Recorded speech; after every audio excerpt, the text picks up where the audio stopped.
a shame the way you mess around with me. It's a shame the way you play with my emotions. It's a shame the way you mess around with me. Sitting all alone by the telephone, waiting on your call, but you don't call at all. It's a shame. It's a shame you play with my emotions. Oh, it's a shame the way you mess around with your man. Sitting all alone by the telephone, waiting on your call, but you don't call at all. It's a it's a shame the way you play with my emotions. Oh, it's a shame the way you mess around with your man.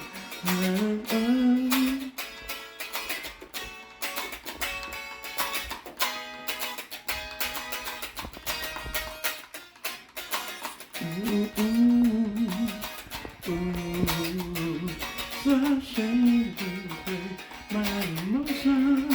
Oh, it's a shame.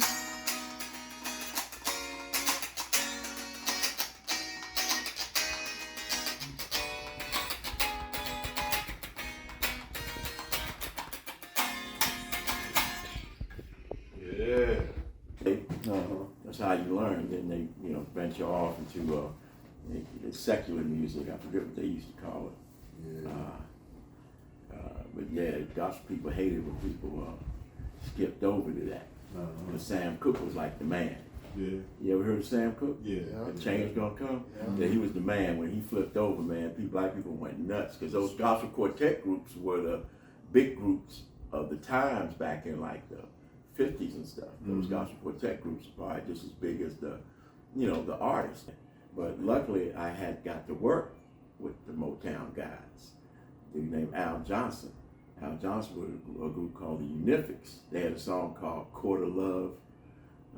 That was real big. And then another song called The Beginning of My End. It was real big songs. Yeah. And he ended up being, since he was a local dude, because he went to school with Donny Hathaway, Roberta Flack, Al Johnson all went to Howard University. Al had a scholarship for physics, but they all used to go outside that Blackburn Center over at Howard and sing outside for everybody. Okay. Yeah, because people used to hang out on Georgia Avenue was the wall, and the girls would come out on the wall, and we'd go over to the wall, hang with the girls. And I met a girl over there, and my girlfriend was in the fine arts department, was a dancer. Yeah, so I was over at the fine arts department all the time. But I kind of ran into Al after they, because you know who Donny Hathaway is, don't you? You know Donny Hathaway, Al Johnson, Roberta Flack, they used to be outside singing harmony out there. They used to play uptown, up on Columbia Avenue, up there in Adams Morgan area. There's a club up there they used to play at all the time. So he and Donnie has dropped out of school and went with Stevie Wonder as his keyboard player. Then he went on his own. So this was when you were in college. This was because I know you went to high school with some of them too, right? No, I didn't go to high school with them. I just knew them from playing because I played gospel music and everybody's into gospel. You know what I mean? Yeah. If you did music back in the day, you had did gospel before. Because all the guys, everybody started off in that church. Yeah. Marvin Gaye, you name them, everybody. Because Marvin Gaye now they older than I am. They older than I am. Kind of like an old culture, you know what I'm saying? Yeah. It's just I was lucky because I was young, but I kind of acted old. And people thought I was older because I wore suits all the time. I used to wear suits every day. I got that from the dudes up on 14th Street, the pimps and stuff. Because look at, they had everything going on. They were clean, they had a nice car, full of girls and money. So I was like, damn, that dude was smooth. So I used to dress like that. So guys thought I was actually older, but I was actually maybe 6 years younger than them dudes. But I just looked like I was older. And kind of maybe act like I was older because I always was around men.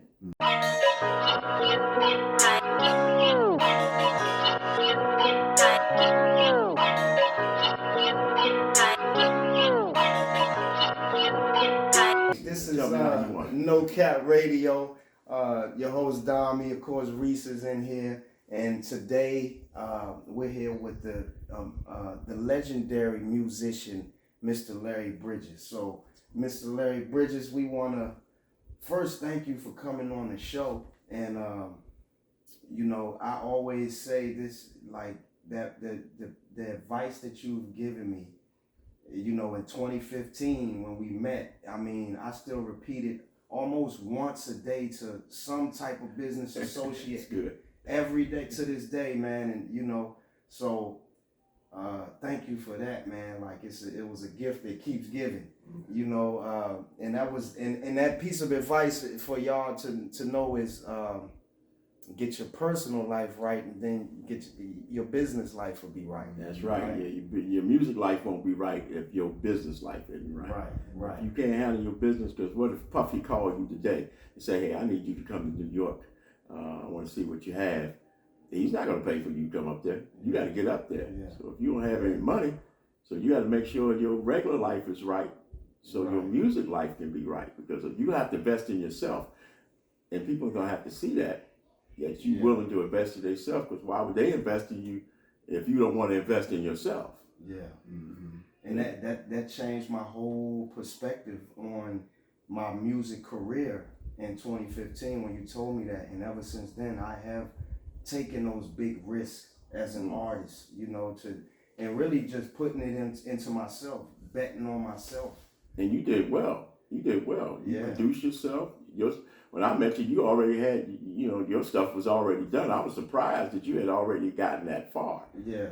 I remember your words. I'm impressed, but not surprised. Not impressed, but not surprised. Because you just seemed like a thorough young man. Yeah, we working at Quantico, man. You seemed like a thorough young man. Mm-hmm. He was going to school and working. Yeah. And doing music. That's how you do it. Yeah. I was a janitor at that time. Oh, okay. Yeah. And this is what got me about him. Friday, he was a janitor. Saturday, he graduated from this university and got his degree. Monday, he was back there working down at DCOS on the IT team. Mm-hmm. Yeah. In a matter of 3 days, he went from janitor, got his degree, working down at DCOS in IT in 3 days. Yeah. And you should have seen the boss of the janitor team when she saw me dressed up. Yo, it's like she saw a ghost. Treated me like a hot mess prior to. Oh, yeah. You know what I'm saying? Yeah. When you she shocked saw her. me, yeah. That was a big testimony, man. A lot of those people still talk about that to this day. I tell people that all the time, because that's how you hustle. Yeah. That's hustling. Yeah. That's hustling.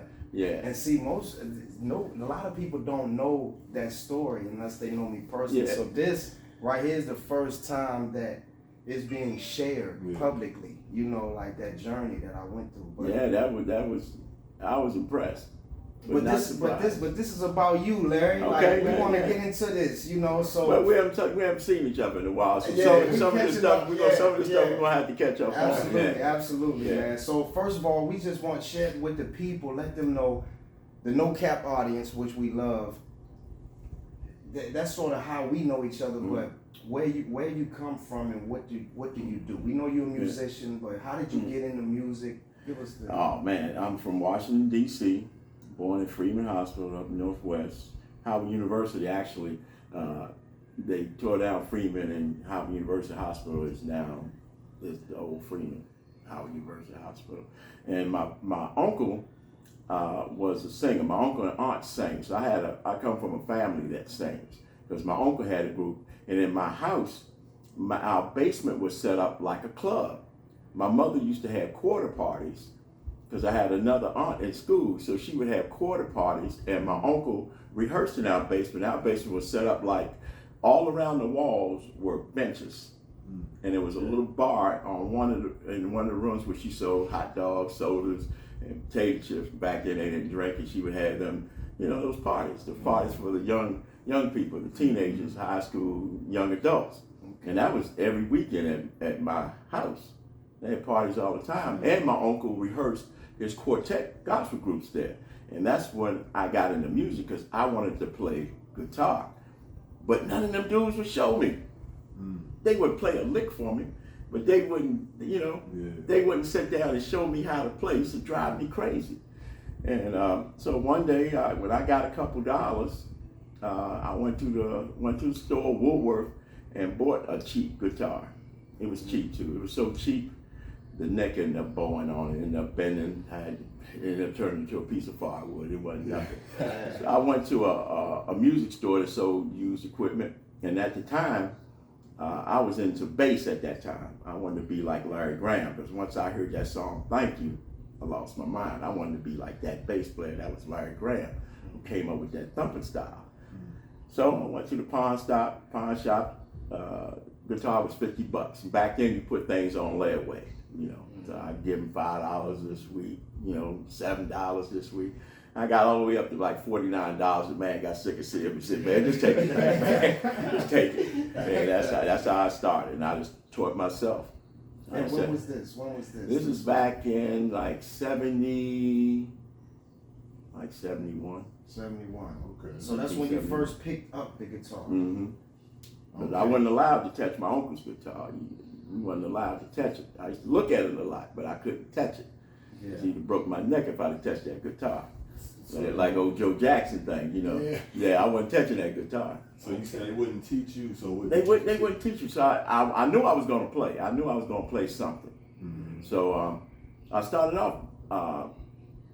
My grandmother was real strict, and she had a piano in her living room. You know those living rooms black people have that you can't go in. Mm-hmm. And she was a real stern lady, and I would go in there and pluck on that piano, pick out tunes, and she would never say nothing to me.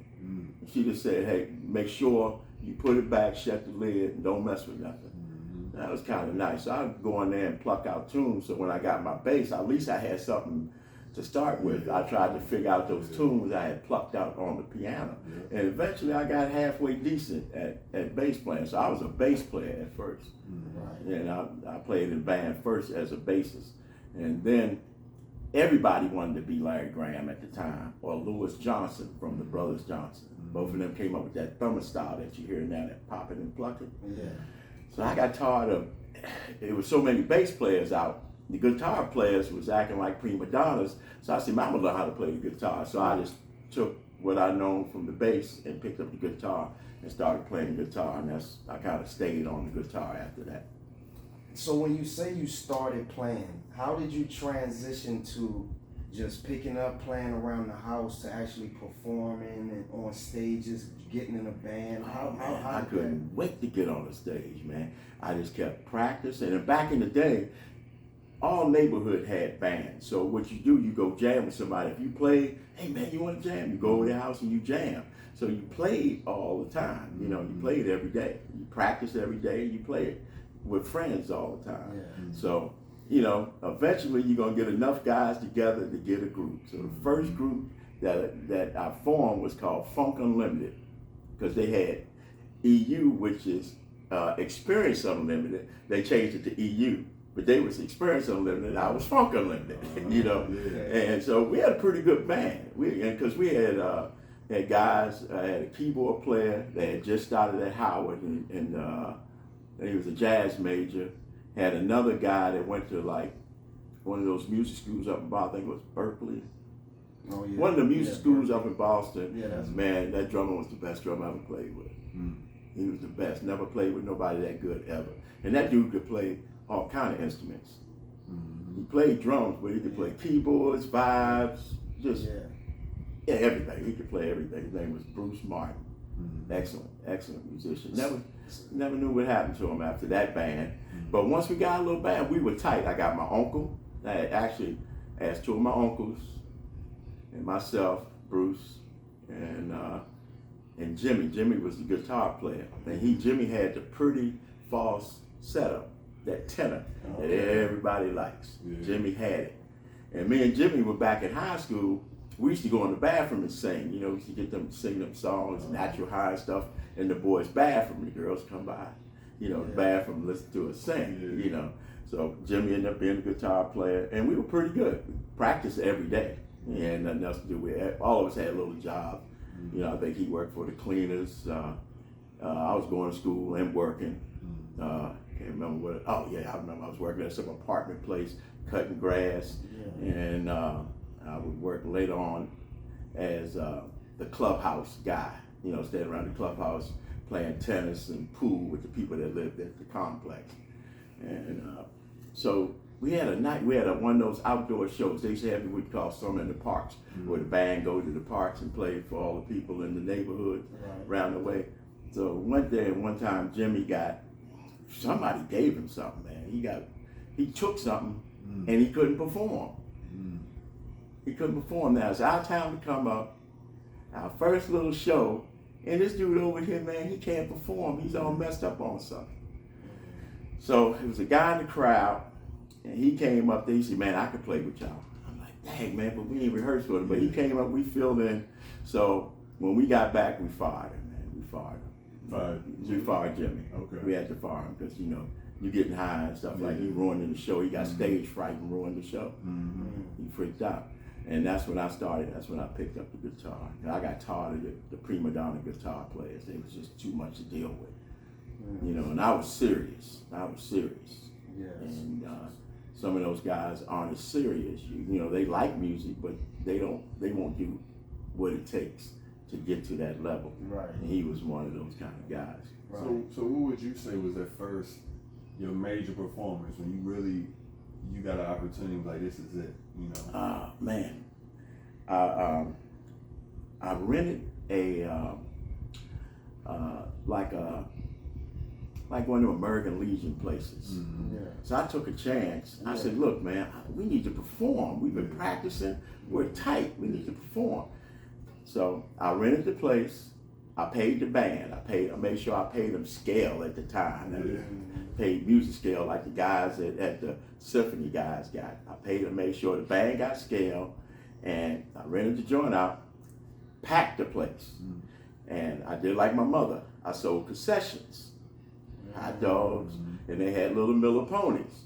Sold little Miller ponies. I made more money on the concessions than I did at the door. I had so much money. I paid the band very well for back then. I had so much when I went home, I just took the money. It rained on me. I couldn't believe it. I couldn't believe how much money I made off the concession. So that's what turned me on to the concession thing. I was like, man, you can make a lot of money selling your pictures, tapes, and stuff like that. So when you perform, make sure you have some hall stuff to sell. Extra stream of revenue, man. But that show right there showed me that, oh man, we can make some money doing this. So you think that put you on the map? That kind of that definitely got the word out locally, because back then you had to create a buzz in your neighborhood, in your area, before anybody would look at you. Because if you don't have anything, if they can't see that you've done anything in your neighborhood, why am I gonna invest all this money into you, and you can't even pull people in your own crowd, in your own neighborhood, in your own city. So and not only that, but it got you in business. So now you're in show business. Now I'm in show business because I'm making money. Now I found out. Remember I told you the first thing you need to learn is how do I make money in this business. So I figured out how I can make money. I can even hire my own band and still make money, get paid from the band, pay the band, and make money off concessions. And the other guys can do it too if they want to invest. That's some gems for y'all right there, the artists. But we're gonna get to some of the advice, because I'm telling you. But let me ask you, I really want to get into the difference between the era where you came up doing music and some of the pitfalls that those artists face. Oh yeah. Because I mean, I know you have tons of story, but what you think is the most pertinent one for the audience to get? Like, people sign deals. Those guys, they come and get you. You might have a lot of talent and great art. Those guys will come in and you sign a deal. You need to take that stuff to a lawyer. Go over that deal, because you're probably gonna get the worst end of the deal at the beginning, but limit how long you do. Don't be doing those 6-year, 1-year options and all that. You do like maybe 1 or 2. Don't be doing those that have no long and make sure that you don't sell your likeness and all that kind of stuff. So you have to comb through that contract. You know, and usually you're gonna have to get you a lawyer. And the best lawyer to get, you might have to do a little research. Find a lawyer who has charted artists in your genre and try to hire him, because he's an ear for the record label. The record label will respect him. You need him before you need a manager, because right now you don't have anything to manage. You're not there yet. You only get a manager when you can't do it and it's holding you up for making money because you're spending too much time on business. That's when you get a manager to unload some of that work on. But until then, people tell me, I got a manager. How you gonna have a manager? You ain't got nothing. You do that yourself. You do everything yourself until you need help. Then you get somebody. But the first person on your team is a good entertainment lawyer that has charted artists in the genre that you're in. What genre would you classify? I was R&B. I was R&B. I was R&B. I was R&B all day long. Okay. And who were maybe some people that you perform with? I performed with actually we all worked for Miller Brewing Company at one time when they used to have those what they call them Riverfest. Remember Miller Brewing Company, Riverfest. What that was, they would have a couple tractor trailers and all these Winnebagos. And the tractor trailer, one had equipment in, the other one was a stage. They unfold it, and there's the stage. And they travel up and down.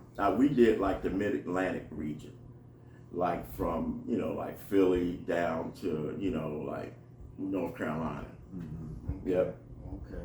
Yeah. So what's and it was like Roger Troutman, Zap, Mickey Howard.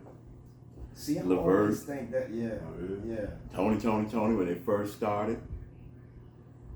Who else? Golly, Force MD. It's so many. Golly. So you shared the stage with them, just being there. We performed with shoulders. Yeah. I still think that's one of the most powerful moves as an artist, just to show up at those festivals. It's nice, man. And some of them were big. It's like that one in I think that was called Harbor Fest. They called it Harbor. They call it the Harbor Fest. We call it the River Fest. When we got down to the Hampton area, Virginia Beach area, it was called Harbor Fest. They had 53,000 out there. It was just a sea of colors doing like this. There's so many people you can't see faces. You just see this bobbing thing like this. Man, that'll hype you up, man. You be like, oh, we're gonna kill him. We're gonna kill him. We're gonna kill him. Because everybody's competing. Everybody's trying to get that spirit of that crowd. You're competing. I'm trying to kill him. I'm like, okay, we're gonna smoke him. I don't care who's up there. We're gonna smoke him. Only one I felt like ever smoked us was, and he smoked everybody, was Roger Troutman. Yep, because he came here, then he played go-go. He turned the crowd out up here in D.C., man. Right. He turned it out, man. That dude was bad. I thought we could get him because I'm thinking he's going to play all his stuff, the radio stuff. Man, that dude was so talented, man. Them dudes played, it's his whole group were family members, and they play like musical chairs with the instruments, man. They go from this instrument, this guy might be on keyboards this time, this guy's on guitar. They would switch either way. Like, man, he's doing it. It was all his family members. Wow, man. They were bad, man. Them guys, that guy is super talented. You said Roger Troutman and Zap. Zap. They were super talented. It was a lot of up and coming artists that are like A-listers today. In those times. Oh yeah, because like Levert and Tony, they was just starting. This was like in mid '80s. They was just coming on the scene. They was just coming on the scene because my girlfriend at the time was a radio producer. Her name was Charmaine. She was a radio disc jockey. Her name was Charmaine Foster. She was on OK 100. She came down here. I think she worked with BLS up there with Frankie Crocker, and they hired her to compete against Donnie Simpson because KYS was kicking butt. So it used to be OK 100. I think that's the name of the station. It was 100.3. and they brought her down. That was my girlfriend. And she, you know, she knew all these acts. That's how. And I met a lot of folks just through Charmaine. Yeah. So you, I mean, being on stage in front of all those people, that's an accomplishment in itself. Yes, but I'm telling you, man, it's a high that I can't explain. Yeah. What did you personally think as an artist was your biggest accomplishment? Just being on the radio. When we got Come and Get It on the radio, I almost lost my mind. I can tell you where I was. I was driving across, I was on 395, coming back across 14th Street Bridge, approaching 14th Street Bridge, and it came on, and I almost lost my mind. Almost lost my mind. Pull over, huh? Man, we was jamming going down the road. We was coming down 395, we were jamming. Oh man, I couldn't believe it. It sounded so good. Man, it's crazy. It sounds better on the radio. It sounds better on the radio. Because I heard it a million times, so it ain't, you know. But on the radio, the first time, man, you lose your mind. You driving? No, just Oh man, it was perfect. Pretty day outside, man. I lost my mind. No lie. And the beauty thing was, at the time I was teaching school at Edison High School over in Alexandria. I was teaching school, so I'm off for the summer, right? Okay. I'm calling every radio station every day, asking for my song. That's all I'm doing, sitting there. Yeah. Yes, y'all had Belly Bridge. Can you play Belly Bridge? Come and get it for me. Yeah, I'm just calling every radio station doing that. Now you don't have to. Yeah.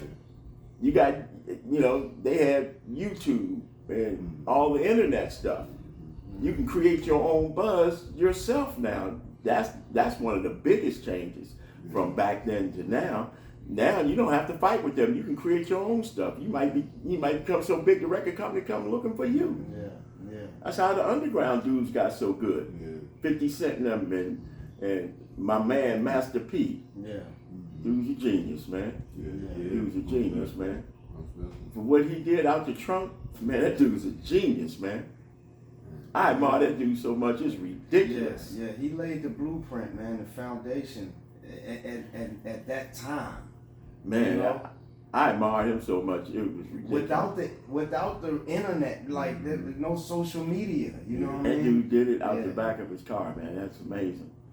But see, I always think that we gotta give big props to them. Oh, definitely. Because now it's Because like they changed the game from the record company holding all the cards to now, the record company had to actually negotiate with them kind of people, man. Because those people were selling records without them. They were pushing units, and then they didn't need the record company machine. They did it themselves. That's why the record company came. It came with hat in hand now. Yeah, hey man, maybe we could work a deal. You know, I can. Yeah, they had to come correct because them guys was already making money, so you couldn't come with that. Because I remember reading somewhere 50 Cent turned down $1 million from a record company because he was making so much underground. Oh yeah, Master P too. See, that gives you a lot of that gives you a lot of bargaining chips. We didn't have that back in the day. You had to rely on the record company, especially to get it on the air was like super hard because a lot of radio stations will not play local records. They don't want. I guess they don't want people coming up to the radio station bugging them with their songs. So they don't play them because people thought we was from California. So that's how y'all got on because they thought y'all were. Well, they thought we was from somewhere else. Yeah. And this was KYS that put that. The first one put it on was OK 100, my girlfriend's station at the time, and then eventually KYS came on, then Howard University, because I think it was on Wednesday you go around and shop to the program director, and then you go back on like Thursday and track it, something like that. And the same guy that you see at Howard University, when you get to the next stop, he'll be there. He'll be in front of you here, he'll be in front of you there, this guy be in back. We just kind of went in circles. Okay. And I did that. And luckily, I was off for that summer because I was teaching school, so I had the time. So it looked like I was actually, like one of those guys, one of the promoters, man. Right. Actually working. They probably thought it was my job. Yeah, but I was teaching school. I was hustling, man. Man, so I know, like, you told me so many stories about your experience in the music industry. But the one, I remember you telling me a story about Earth, Wind, and Fire. Do you remember that? Oh, man. I don't know if I want to tell that. But that is a true story. Yeah, I don't know if I want to now tell. that that's coming back, that might be a little. We might say that for another show.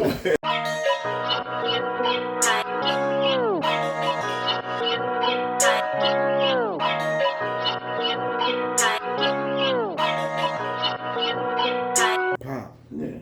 Your money to the 20th power, yeah. See, I just know, like you told me before about some of the artists, like just their battle, like I guess like kind of became victims to the music business. Oh yeah, There's been so many stories like man. that. Yeah, man. People with those contracts and all those shady folks, man, out there. Because you figure these people want to get rich too. They don't play or sing a thing. And they want to be in the music business. Yeah. So, yeah, I mean, some of the slimiest people is in the music business. So they would take advantage of you in a heartbeat, and they do, and they still do. Look at those crazy deals they got out now, 360 deals. That's crazy. Nobody should sign that. You giving that person you signed it with, for that company you signed it with, access to all your money. They shouldn't be touching your performance money. They're not performing. They shouldn't be touching your performance money. Right. Yeah, your likeness. So those 360 deals take your likeness, all that stuff. Take your merchandise and all that. They get a cut of everything you do. That's not right. They only supposed to get a cut off of that recording. Cause I see kind of like them fronting the money for the production of the performance, but the artist should get a cut because Usually, production people, promoters hire the artists to perform. The promoters hire them. That record company don't have anything to do with that. Promoter is the one that hires you. So why would I give my money to the record company? So the promoters are the ones that book the Capitol Center or whatever, the MCI Center, and book the acts, pay insurance on the place, and do pay for everything. Yeah. The ticketing and all that. That's the promoter. The record company don't have anything to do with that. That makes sense. Now, if the record company wanted to promote and hire me, but I don't want us to be connected like that. Yeah. So that there seems like that's not like a trap, That's to me. That's you giving up too much, and signing those deals and signing away your publish. You should never sign away no more than 50% of your publishing. You should never sign it all away. Yeah, and 50% is a lot. You see a lot of that, like artists selling their entire catalog. Yeah. That's happening a lot. Yeah. And it's like these small pockets of media groups that are buying these catalogs like that. I mean, somebody like Michael Jackson bought the Beatles catalog. Everybody thought Michael was crazy. He spent something like $25 million for that catalog. But people didn't know music like Mike. Mike was a shrewd businessman. Now Paul McCartney was mad at him because he bought it, and I think he kind of wanted to buy it. He wanted a chance to get it back, but Michael bought it. But Michael saw the value in it. Michael knew that money was going to bring him money for generations to come, for his great grandkids. Yeah. Legendary. Yeah. So I mean, he definitely owned his then. Yeah. Oh yeah. Michael was a shrewd businessman. They said he was shrewd. I didn't know him like that. Wish I would. But wish I could have met him. But yeah, he was a shrewd businessman. He talked with that light voice, but when he came to business, he was shrewd. So that's definitely the top priority as an artist. Top priority is don't give away your publishing. You don't give away all your publishing. Yeah. Yeah, and don't sign no 360 deals. That's too much. You're giving away too much.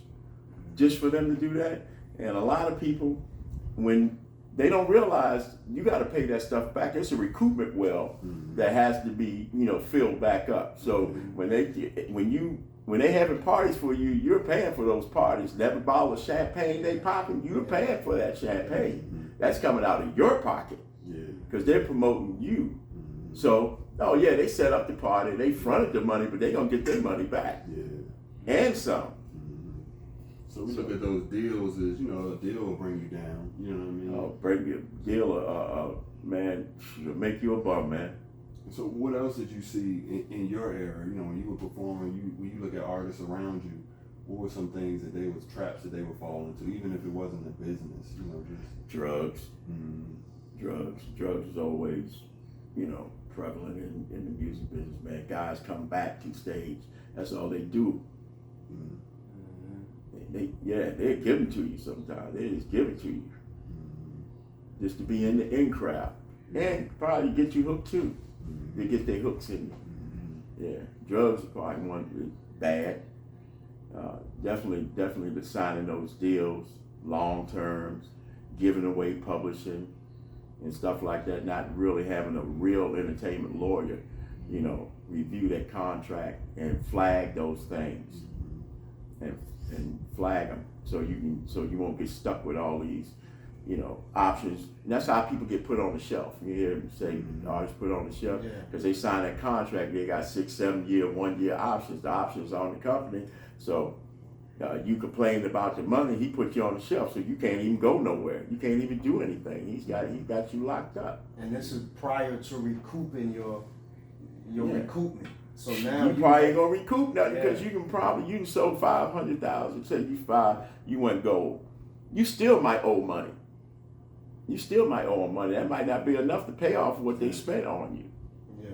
Yeah. And then even if you were to go to another label, now you start off in the red. So you could. Well, no, not really. If they let you go, you got a new start. You got a new start if they let you go. Yeah. Because all of it's a gamble. They're gambling on you. You know. That's why it's so hard because it's basically a gamble. But trust me, they gambling. They fixing the deck to fall their way. So if there is any money to be made, they're gonna make every drop of it because they're gambling on whether it's gonna hit or not. Yeah, that makes sense why artists are so pressed on sometimes wanting to get out. Like, let me out, this deal. You know what I mean? It's probably a bad deal. Probably a bad, that's why they want to get out because it was a bad deal. They see something now they don't like, the money's not right. They done sold all these units and they still ain't got no money. They still sleeping on Auntie's couch. They going, something ain't right, man. Yeah. This dude don't play a thing or sing anything. He don't write anything, and he's living better than me. And people will come up to you in the music business. Everybody want to come up and manage you and all this stuff. And so you got to do is look and see what they have. How you living? Let's check out how they living. Man, if they live in that apartment over in Northeast catching the metro, well, he can't help you. Right. Yeah, if any money comes through his hands, he's probably gonna take it.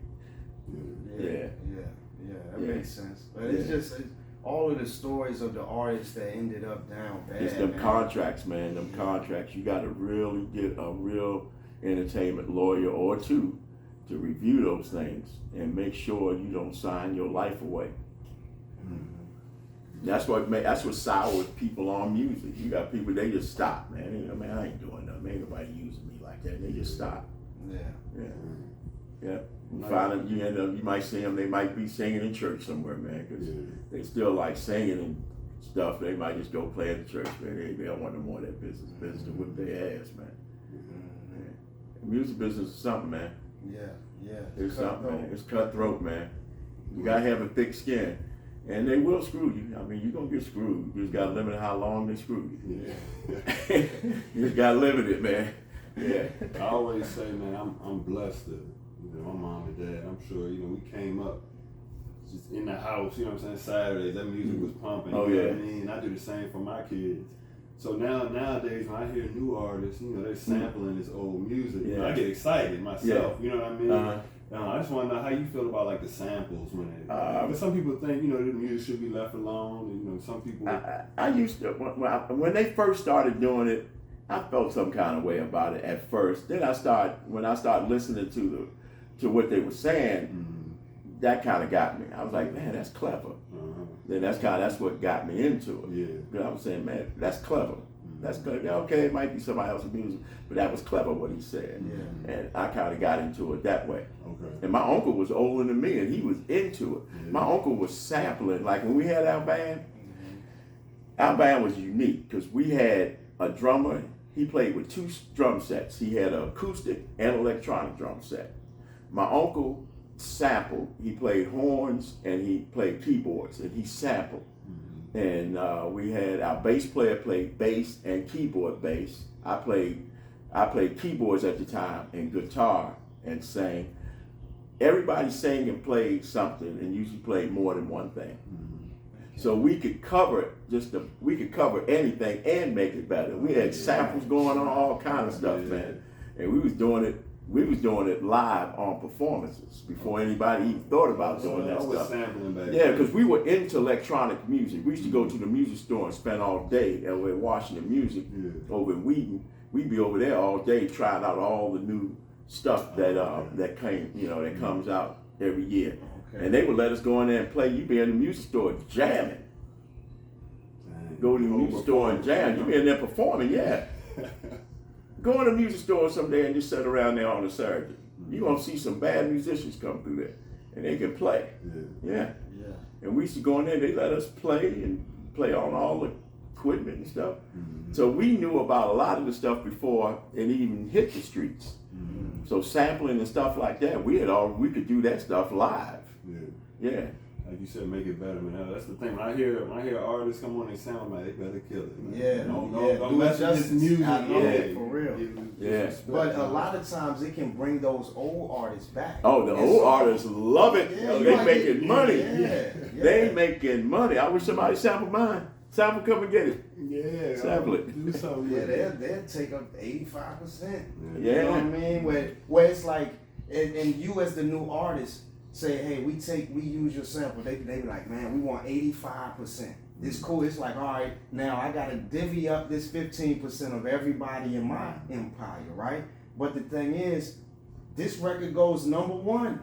So it's like, hey, I sacrificed the money this time to go #1, but next time I'm gonna get you. I'm gonna get you next time. But then. I never knew how much they got for. Well, it's all. It's a negotiation thing, so I don't know what the highest or the lowest is on how much, but hey, man, the artists love it because you brought back a whole bunch of guys that was gone. Shy Lights, Beyonce, with that song, that one, that brought back the Shy Lights. The dudes, nobody even knew who they were. Well, we know who they are, but young kids didn't know who they were until that song came back out, and they regenerated them. Yeah. It can be platinum overnight. Yeah, that brought them back. I'm pretty sure Marshall loved it. Yeah, I'm pretty sure he loved it. He like sample some more. Yeah, they gonna love C's then. They gonna love C's. I still go see. I love seeing performers. We go see performers all the time. They got a show coming over here. I'm going to see. They had a show last night. I probably should have went to. A friend of mine was singing in it. I ain't noticed till I looked at the picture. I said, that's Dean. I said, I should go over there and surprise him. But he was singing over at Bethesda Blues, singing with the Intruders. We'll call them Intruders out of Philly. I'm sorry. What about Chuck Brown? Did you know him? Oh yeah, I knew Chuck. Y'all tight? Yeah, man, Chuck, good boy, man. Good man, good boy. I'm sorry, good man. Yeah. Good man, smart man too. Smart man. That man became a big fish in a little pond and made a fortune right here. Good dude, man. Yeah. Good dude. I don't mean to call him a boy. That's a grown ass man. That's my man. So you do you remember when you first heard Go-Go and when that? Oh yeah, hell yeah. First, it used to be. I can remember before Chuck Brown, there used to be the Soul Searchers. Now we used to go to Drew School over in Green Valley. After the football games and stuff, we go to Drew School and party, and that's when it was Experience Unlimited. The Soul Searchers. They weren't called Chuck Brown then, because the first it was the Soul Searchers, then Chuck Brown and the Soul Searchers, then it became Chuck Brown. And Chuck Brown came up with Go-Go because back then you had to have your own sound. You couldn't copy anybody like they do now. Now everybody's like cookie cutter. You couldn't do that. You wouldn't get picked up. You wouldn't get picked up. You had to have your own distinct sound. So he came up with that, tried to find his own distinct sound. So he was the first one you Yeah, oh yeah, he was definitely the first. Yeah. He really stepped out the box with that sound too. Yeah, and he'd been performing for years. I was seeing him when I was probably like 13 or 14, going to those shows over at Drew School, over in Green Valley. Yep. And I remember Sugar Bear. He had a raccoon tail hanging off his bass. If you're looking at that, you know what I'm talking about. He had a raccoon tail hanging off your bass, and you were standing in a chair. That's Sugar Bear. Yeah. Word. Bad little young dude. He was a young dude. Word. Playing, yeah. Bad. He was a good bass player too. So let me ask you this, man, because this, how did you come to the conclusion about this personal life right, business life right model? I don't know how I came, because how I kind of figured it out. I had a friend that played with a group that got on Soul Train. They were called Dynamic Superiors, and I grew up with around Ricky Alexander. He was like the man, you know. He was an excellent guitar player, and I just seen how he was living after they were, you know, the group kind of fizzled out. I just seen how he was living, and I'm like, man, you shouldn't have to struggle like that to do music. So I made sure I always had a job. I always had to have a job so I can have money to do what I needed to do. Because you looking for people to join. Always looking for band members to join the band. Because people come and go, so you're always looking for people. You're always looking for people. Yeah. You need money to get around town. You need money to eat. Yeah.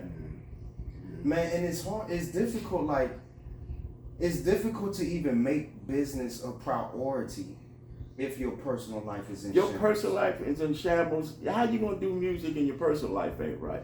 Or you don't have a job.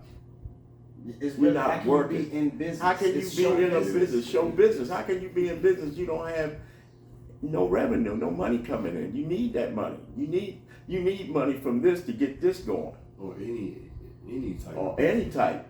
And you know, a lot of people say, and we want to do it, it sounds good. You know, Steve Harvey's like, man, you just got to jump. You know, we forget about everything else. Oh, no, you can't. No, I heard him say that. Yeah, it's like I was some like, wait a people, minute now. But you know what? You know, they're not telling you. Yeah. People know people, too. You got to know somebody. If you're going to jump, you got something else in your bag. You know what I mean? Yeah. Before you just step out there like that. You have to, like I always say, you have to be prepared to be lucky. You have to be prepared to be lucky. Like that. Yep. That's another one. Yeah, if you're not, if your stuff isn't, you don't have all your stuff lined up like it's supposed to be lined up, and somebody come to you and say, hey man, I need, hey man, I like your stuff, man. I need you come. Can you come up here, man? I want you to come up to New York, come out to California, or come down to Atlanta, and I want you to meet some people and stuff. You gotta be able to go. If you're serious about your music, you got to go down there and check that out. Right. Yeah. If you think he's thorough enough, you got to go down and check that out and see if it's legit. You need money for that. Yeah. They're not gonna. You can't go. Oh man, dang man. Yeah man, it's gonna be a little rough. I can't get down. I mean, See the you thing? send me a plane ticket or something, man. And then when you gonna stay? Right.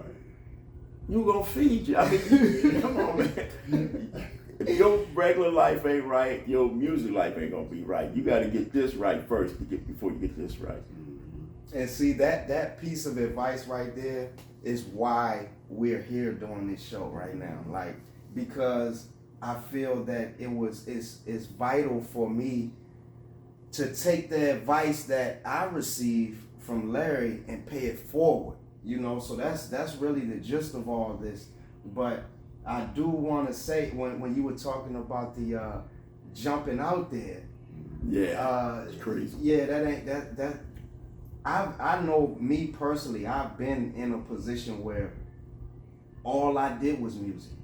I didn't work, and to be honest, that was one of the worst periods. It was like I wanted to just do music, and I feel like I kind of used that as a way to distract me from the world. I'm gonna just stay here, but that's sort of like retreating from life. You know what I mean? That's not the way to go. But I still, like, to this day, I'm always preaching that same advice, personal life, business life. And it's not that your personal life have to be perfect, but you have to be on your way, a trajectory up, in order for your business to align up. And then you get with like-minded individuals, and everybody's encouraging, uplifting each other up, so everybody rise.